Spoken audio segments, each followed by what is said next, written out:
person, but the tickets were like $9,000. Somehow our stream just went down again.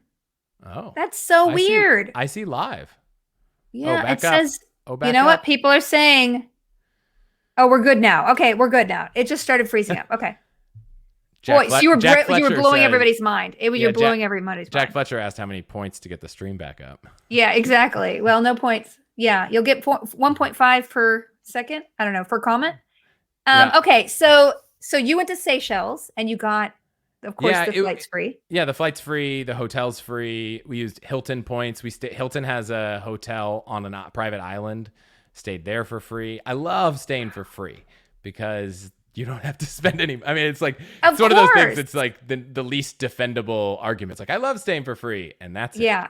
Well, I mean, listen, there's only been a few times when I have spent money on a big trip. I spent money on going to Thailand and now I feel like an absolute fool, but that was like 8 years ago. It was super transformative. It was awesome. But now in retrospect, I could have scammed that thing for a lot better. But other than that, I usually travel. I take jobs overseas or wherever just to be places. So, paying for travel, and especially with a kid, it becomes so hard because you have to sort of triple everything in a sense. So, y'all, if you have any questions, please ask them. Yeah. Well, we learned. I learned that flying with a lap infant isn't like everyone I know is like, oh, it's so cool because you can fly for free with your kid under 2. When they're under 1, maybe under 9 months, they just fall asleep on you. When they're 1, I'm like, oh my gosh, this kid just wants to run around. I was like, at one point, we just gave the kid the seat and I just started pacing the plane. Yep. It's not great. It's not great. I mean, I have to say that the best time was when you basically after 2, I just downgraded to coach everywhere. Even if I'm being flown somewhere, I'll just be like, it's just easier for me and my companion to have the baby in the middle and you just get a row. It just becomes easier to just fly coach. But overseas, that would be horrible because unless you could sleep sitting upright. And that's my problem. If I could hack my sleeping and just be able to sleep sitting up, then this would be a kind of a moot point because then it would be fine to go economy anywhere in the world. Okay, we have some questions. Okay. Patrick Girard says, I currently make around $200 a month in grocery cash back from Ibotta. What is the next level in grocery rebates for me? I feel like there's more money out there. What is Ibotta? What is this? What is grocery rebates? So Ibotta's an app where you can share, I think you share your receipts and you like get coupons on your phone and you can earn a lot of money cash back on groceries. It's pretty cool. Wow. I haven't used it, but I am aware of it because once I had a child, I just started using Amazon Fresh because I can't go to the. No, I know. It's so much. People don't realize the change. I have so many single friends who are like, God, I'm so bored. I'm like, I hate you so much. But here, let's say you spend a lot on groceries, which I guess to get $200 back, you're spending a lot on groceries. So it might make sense to find a card that is optimized for groceries. I know Amex has like a 6% cash back grocery card. So the hack here, and I did this for so long because I had a card that was 5% at office supply stores. And you can do the same thing with this hack works with both. I was talking to my wife and I was like, man, we spend a lot of money. We need to go redo the house at Home Depot. I don't have a card that earns me points at home, just like regular, just whatever the basic is. But I have a card that earns a lot of 4 points at a grocery store. So we go to the grocery store and I just bought tons of Home Depot gift cards at the grocery store. I got my grocery store multiplier on my credit card. And then I just went to Home Depot and bought everything with gift cards. Wow. So that is blowing my mind. That is the hack. Oh my gosh. Yeah, so a grocery store card can be super amazing because grocery stores sell gift cards for restaurants, gift cards for airlines, gift card for iTunes. So, and so do office supply stores, funny enough. So basically, and where do you find these cards that have these specific, bumps? Because I would just search for grocery store, best credit card groceries, best credit card, whatever. I just happened to have one at office supply stores. I think it was actually one of the Chase Ink cards. And I was like, I never go to an office supply store. I'm always going to order like. But you can go and get gift cards anywhere. Well, at the time, I didn't have a grocery store card, so I was buying Whole Foods gift cards at Office Max. So I'm probably the only person that buys their groceries at the office supply store. But Wow. Okay, great. If you play the game perfectly, said Worst Best, if you play the game perfectly, how much will you be saving over a 2% cash back card? So that's a great question. If you want to travel internationally in business and you're flexible with when you do it, I bet you can probably pretty consistently get 4% cash back. So you're probably leaving 50% on the table. Wow. But it's probably not a fair comparison, because if you didn't have those points and you just got cash back, were you ever going to buy the $10,000 business class ticket anyways? So the way I think about it is, I'm probably not saving any more money having a points card than I am a cashback card. I'm just taking these vacations that I would never otherwise take. And so, like, I might go to Denver for the week for a week, but instead I'll go to Greece in business class and stay at a nice hotel. I might also go to Greece, but I'd probably do it in coach and it would be a much less exciting trip. It really depends on the trip. I think you could probably pretty consistently get about twice as much value, because if you just take a simple math, the Chase Reserve, 3 points on travel, 3 points on dining, they're worth 1.5 cents each. So you're getting 4.5% cash back on travel and dining. So that's a whole lot more than 2%. And so if you spend 100% of your money at office supply or at Home Depot, which I happen to have looked, there's no credit card that like gives a huge bonus on hardware stores, then cashback's probably your best bet, because you're not getting any big kickers.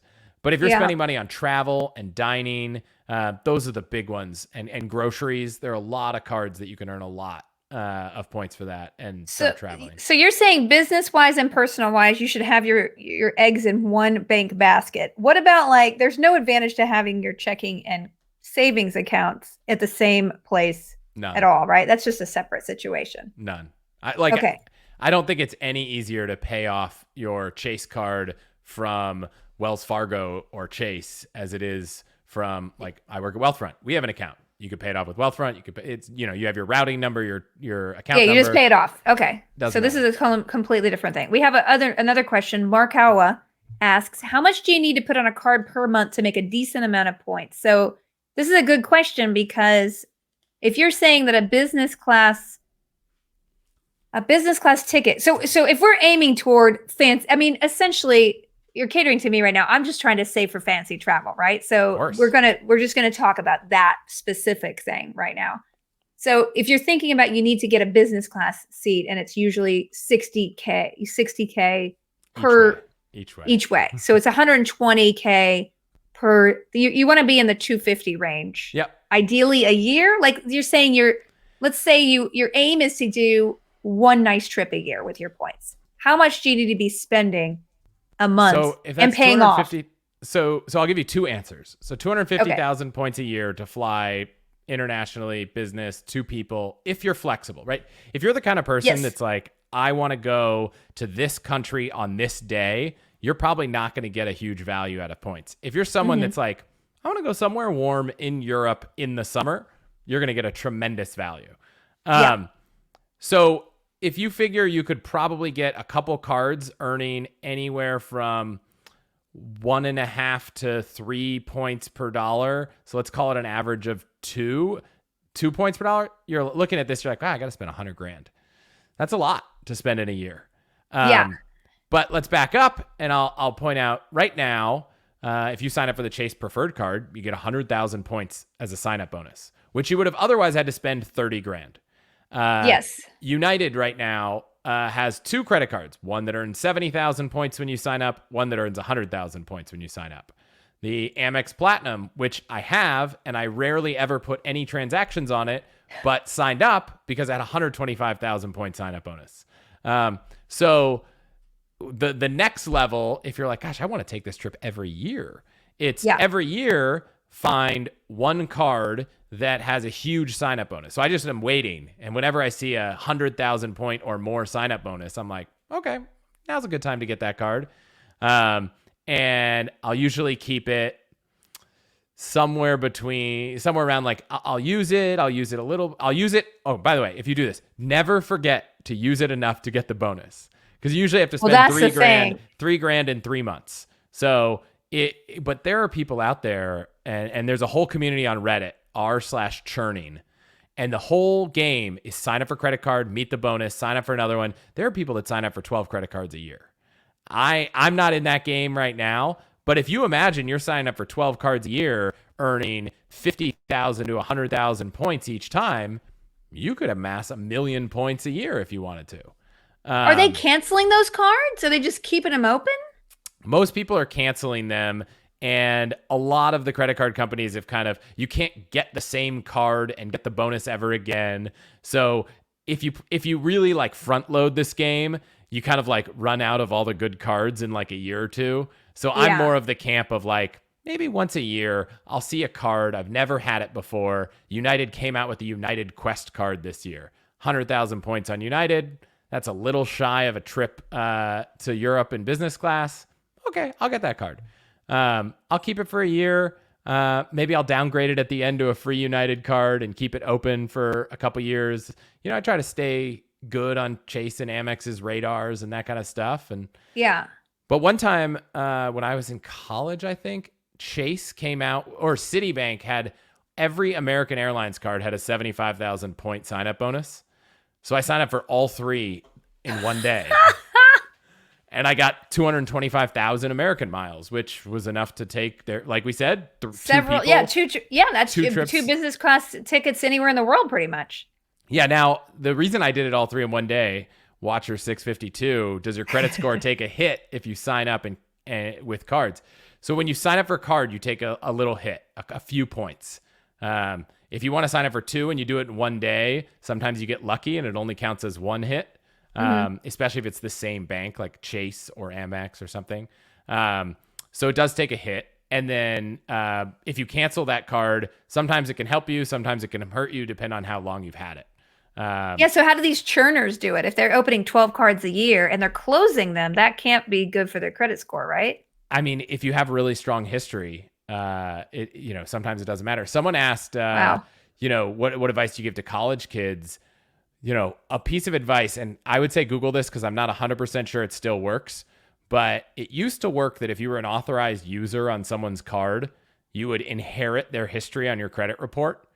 So you could be like, hey, mom or dad, can you add me to whatever card you've had the longest? You don't even have to give me the card. Add me as an authorized user. When it comes to the house, cut it up. I don't want the card to go spend your money. I just want it to show up on my credit report so that it gives me a big boost to my credit score, so that when I go to apply for that card that has the 100,000 point sign up bonus, I get it.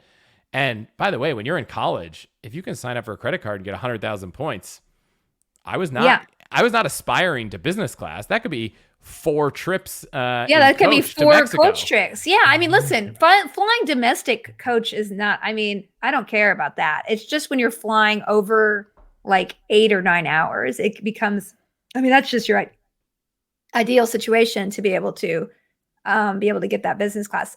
There's another question Cleves Mill had. Can you use your credit card to pay for your home mortgage if it's on Chase? Because that would be because the idea is you pay literally everything on your credit card and then you pay it off at the end of the month, right? So it would be wonderful if I could put my mortgage on Chase. It would be wonderful if I could put my taxes on my credit card. Yeah. At the end of the day, almost everything that seems like it would be too good to be true to be able to pay with your credit card is.